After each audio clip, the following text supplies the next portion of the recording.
Fl-aħħar ġimgħa pajjiżna rreġistra 947 każ ġdid ta' COVID-19 biex kompla jiżdied il-piż fuq spallejn is-settur tas-saħħa.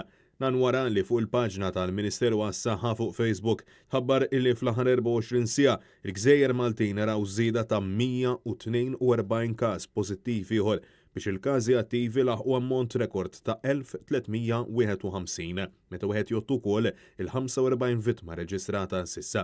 Dan ifisser illi minn Marzu meta feġġeta l-ewwel darba l-pandemija f'pajjiżna, s'issa il-każi totali laħqu l-4845.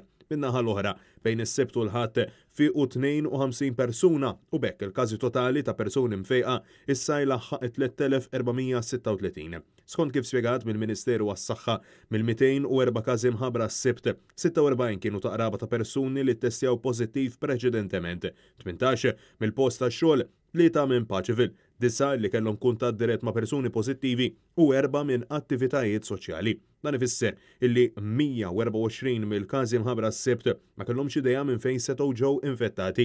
Sa dan it-tant fil-waqt illi mit-tnejn il-barijiet u l-każini se jkunu qed jagħlqu l-bibien tagħhom fil-11 ta' filgħaxija, skont kif imħabbar il-ġimgħa filgħaxija mill-Prim Ministru Robert Abela, l-Assoċjazzjoni Medika Maltija issoktat tgħid illi anke l-introduzzjoni tal-ilbies tal-maskri protettivi kullumkien hija miżura illi ilha tappella għaliha għal dawn l-aħħar 3 xhur. Għaldaqstant iddeskrivit dan l-infurzar bħala tardif u fażul.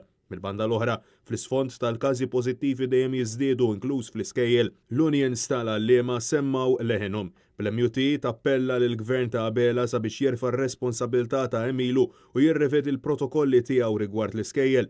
Min-naħa l-oħra, il-UPE Voice of the Workers qed titlob lil Abela sabiex jagħlaq l-iskejjel b'mod immedjat bl-edukazzjoni tkompli online. Iżda minkejja dan kollu, il-ġimgħa filgħaxija Robert Abela insista li l-ftuħ tal-iskejjel kien suċċess. Il-ftuħ tal-iskejjel kien sa issa eżempju ta' kif il-ħajja tista' tkompli f'normalità. Francesco Catania, għal Net News.